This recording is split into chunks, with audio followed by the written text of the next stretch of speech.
Bismillahirrahmanirrahim. Assalamualaikum warahmatullahi wabarakatuh. Alhamdulillah. Wassalatu wassalamu ala rasulillah wa ala alihi wa sahbihi wa mawala. Saudara-saudara sekalian yang dimuliakan dan dicintai oleh Allah subhanahu wa ta'ala, ada beberapa macam-macam buhul sihir yang sudah pernah saya sampaikan, dan di sini saya akan menjelaskan lebih detail apa saja jenis-jenis buhul sihir atau media-media sihir, ya, dan bagaimana cara menghancurkannya. Saudara-saudara sekalian, pada bagian yang telah lalu saya sudah jelaskan bahwa buhul sihir atau media sihir adalah alat komunikator atau alat pemantau CCTV secara gaib dari kalangan jin, ya, yang diperintahkan untuk melakukan praktek-praktek sihir atau santet, teluh, tenung, ya, guna-guna, doti-doti dan sejenisnya. Peran buhul sihir di sini, ya, di samping sebagai alat komunikator atau alat pemantau, dukun-dukun, tukang-tukang sihir menjadikan sebagai media-media untuk, ya, melihat perkembangan atau keadaan-keadaan target sihir atau orang-orang yang akan terus-menerus dikirimkan atau dihantarkan sihir, santet dan sejenisnya. Nah, maka di sini saya perlu menjelaskan apa saja macam-macam buhul sihir atau media-media sihir itu. Yang pertama,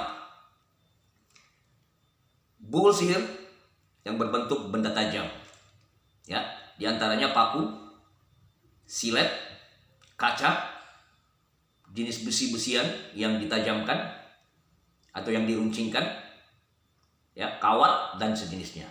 Nah, benda-benda ini dijadikan sebagai sarana untuk menyakiti, ya, orang-orang yang kena target sihir. Dan biasanya benda-benda ini ada yang ditanamkan, ya, atau langsung dimanifestasikan ke dalam badan seseorang. Maka tidak heran saudaraku, pernah kita mendengar atau melihat langsung ada orang yang ketika dia di scan, di ronsen, di dalam tubuhnya ada paku, ada kawat dan sebagainya. Nah, atau saudaraku sendiri yang pernah mengalaminya ketika melakukan terapi ruqyah, baik itu ruqyah mandiri atau diruqyah oleh peruqyah, saudaraku muntah dan keluarlah benda-benda ini tadi, macam-macam, ya, paku atau kawat atau mungkin benda-benda asing yang sesungguhnya saudaraku tidak pernah dan mungkin mustahil kita untuk makan benda-benda demikian itu.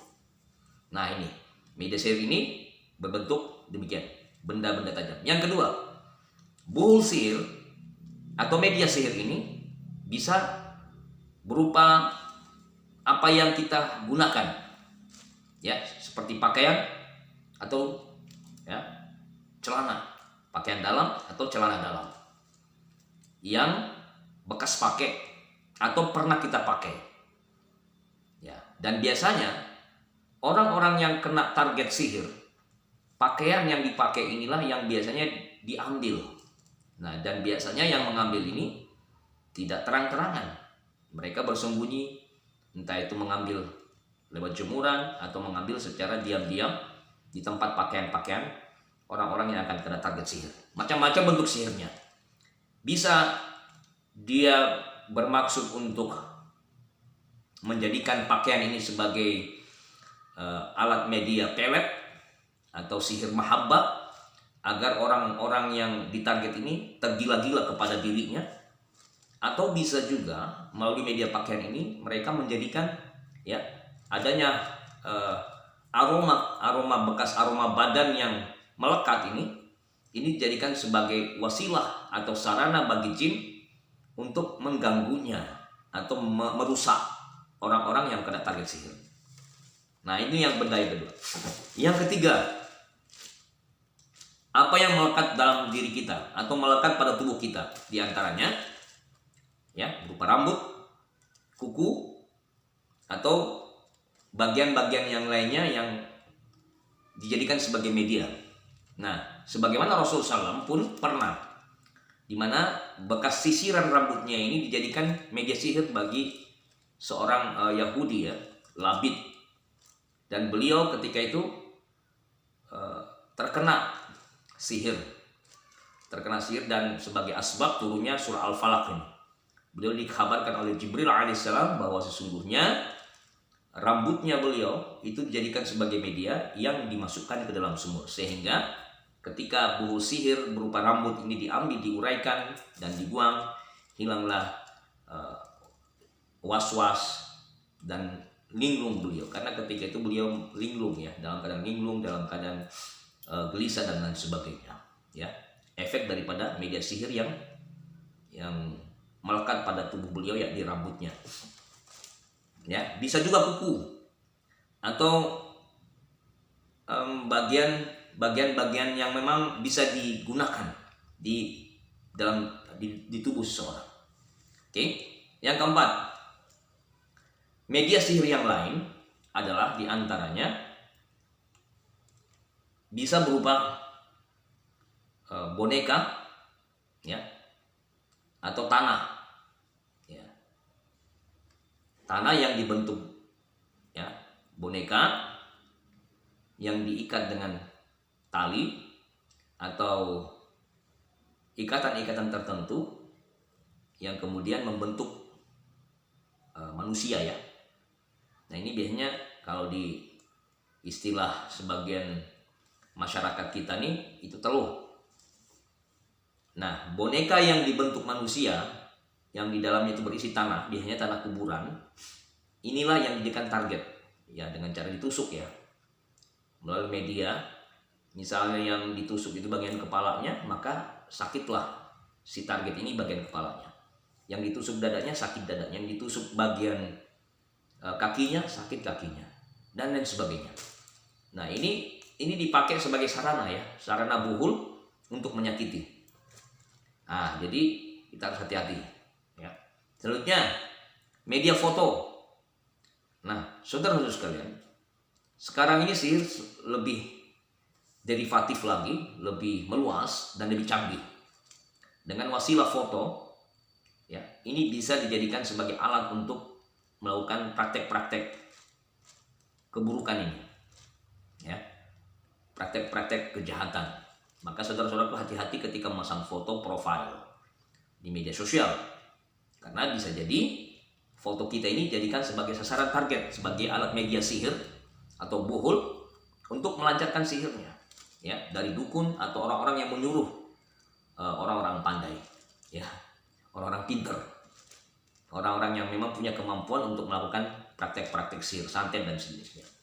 Nah, melalui media foto, kemudian juga bisa berupa benda-benda lainnya ya yang dianggap memiliki tuah atau keramat, seperti keris, batu-batuan, atau bisa berupa azimat ya, raja-rajahan yang ditulis di kain atau di kulit-kulit, nah dan lain sebagainya.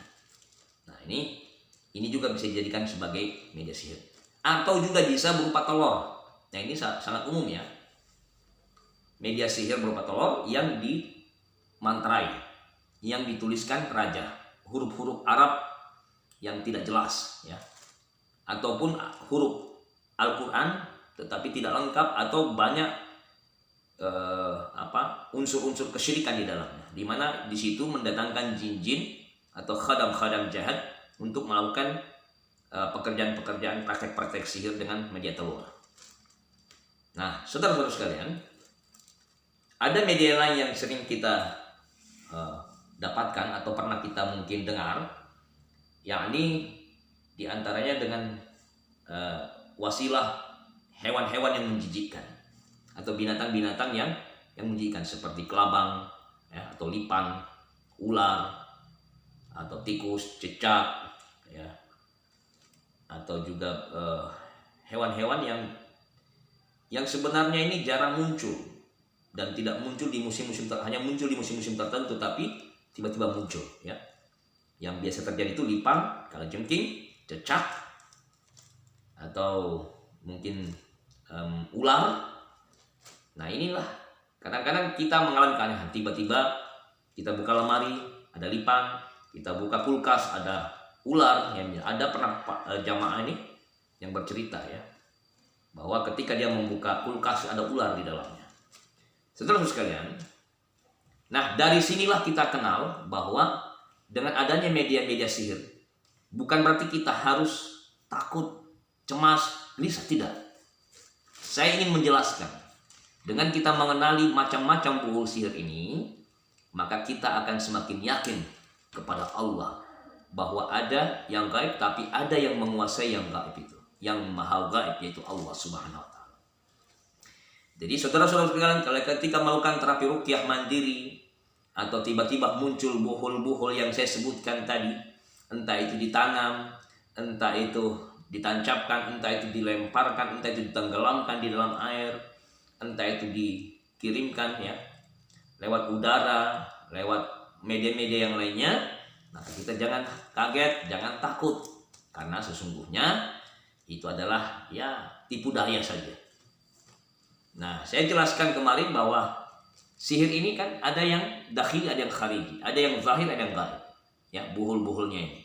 Yang dakhili, apa yang ada di dalam badan kita, ya buhulnya masuk dalam badan kita lewat media makanan atau minuman yang sudah dimantrai atau yang sudah diisi isi-isian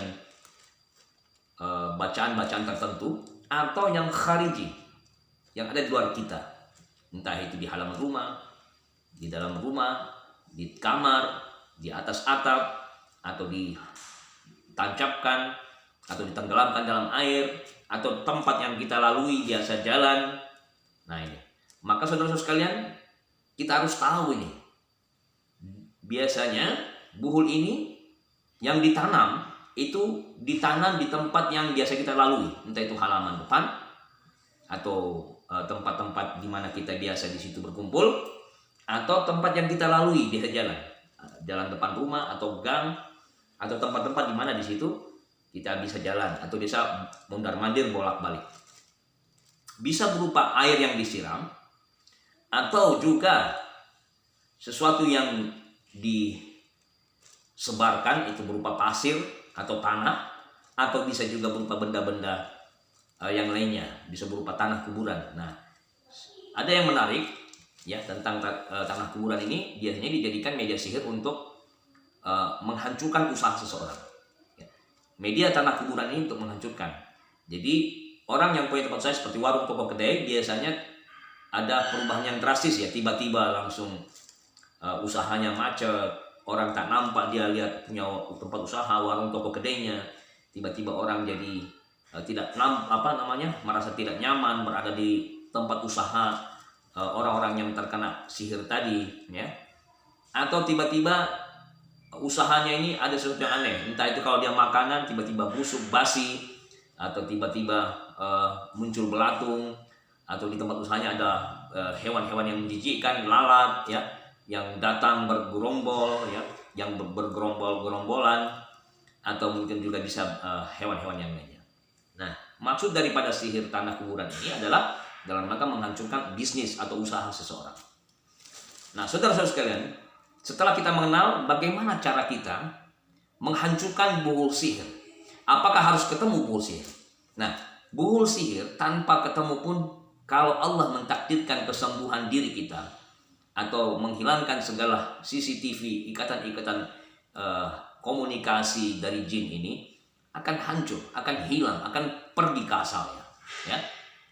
Jadi tidak harus kita ketemukan. Tetapi memang pada umumnya, mengapa sihir ini terus-menerus biasanya sering datang pada saat kita sudah tenang, nyaman, badan terasa enteng, kemudian pikiran lebih tenang, usaha kita normal, keadaan kita sudah mulai normal, tiba-tiba beberapa saat datang lagi. Nah, di antara faktornya adalah karena adanya buhul yang masih melekat atau yang masih ada di sekitar diri kita atau di dalam diri kita. Maka cara yang paling efektif adalah minta izin dan ridha Allah. Itu yang pertama. Lakukan terapi ruqyah, entah itu ruqyah dengan wasilah menggunakan air yang sudah kita bacakan ayat-ayat Al-Quran, ya, ayatul kursi, Al-Kafirun, Al-Ikhlas, Al-Falaq, An-Nas, Al-Fatihah ditiupkan ke airnya dengan membaca setiap satu kali bacaan dengan ludah kecil, lalu berdoa mohon izin dan ridho Allah agar segala buhul sihir, segala jin zalimin fasik dihancurkan yang ada di dalam badan kita. Atau kita siapkan air dalam baskom, ya, dicampur garam atau bidara, lalu kita berdoa, ya Allah, apabila di tempat usaha hamba, di rumah hamba, tempat tinggal hamba ada buhul-buhul yang gaib ataupun yang zahir, berikanlah hamba petunjuk. Hamba mohon izin, mohon ridho ya Allah, agar dimunculkan atau dihancurkan kalau hamba tidak bertemu. Nah, air-air tadi kemudian kita percik-percikkan seraya membaca ayat-ayat yang sudah kita baca tadi, ya. Baca ayat kursi, baca Al-Kafirun, Al-Ikhlas, Al-Falaq, An-Nas, ya. Ya, terus percikan di sekeliling tempat kita, ruangan belakang, ruangan depan, kamar, ya, kamar tidur, tempat tidur, dinding-dinding, atap, ya, atau kita bisa jadikan lantai untuk ngepel, ya, airnya, sisa airnya, atau tempat yang kita jalan, ya, yang kita lalui dipercikan terus. Insyaallah ta'ala, ketika itu buhu zahir memang ada ditanam secara lahiriah, maka akan ada muncul, ya. Munculnya itu karena izin Allah, ya. Entah itu muncul secara tiba-tiba atau memang akan ada petunjuk yang akan menunjukkan kita tempat di mana itu buhul ditanam. Atau yang kedua, kalau dia sifatnya ghaib, itu pun akan hancur. Akan hancur dengan izin Allah ketika kita berdoa tadi dengan ayat-ayat tadi. Oke, saudara sekalian. Reaksi yang biasa dirasakan adalah reaksi langsung pada diri kita. Ya, ketika buhul itu ketemu, ketika buhul itu hancur, maka akan ada reaksi-reaksi. Di antaranya bau gosong, ya, bau hangus seperti kabel atau daging hangus, daging terbakar, kabel terbakar, atau ban karet yang hangus. Dan kemudian badan kita ini biasanya bergetar perlahan-lahan dan akhirnya keluar semua apa yang ada di dalam diri kita. Qadarullah wa masyafa'ala, semua itu atas takdir Allah dan atas izin dan ridhonya. Oleh karena itu saudaraku, mintalah izin dari ridho Allah.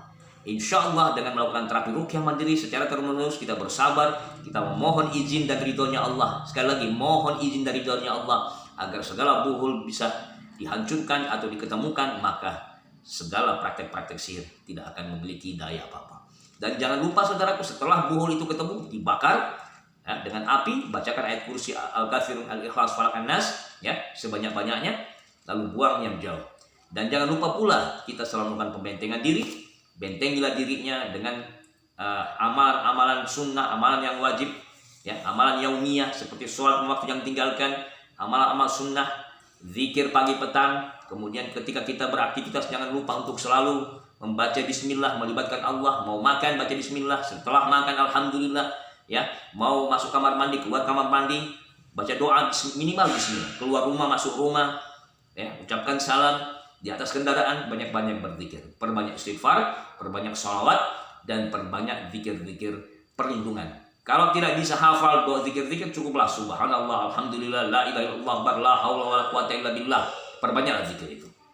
Insya Allah kita akan selalu terjaga. Dan jangan lupa mau tidur selalu baca Al-Ikhlas, Al-Falaq, An-Nas. Ya, tiupkan, usapkan ke seluruh badan kita. Insya Allah kita akan terjaga dan terlindung dari segala sihir. Dan insya Allah pula kita akan selalu berada dalam naungan lindungan Allah Subhanahu wa Ta'ala. Terima kasih, jazakumullah khairan katsira.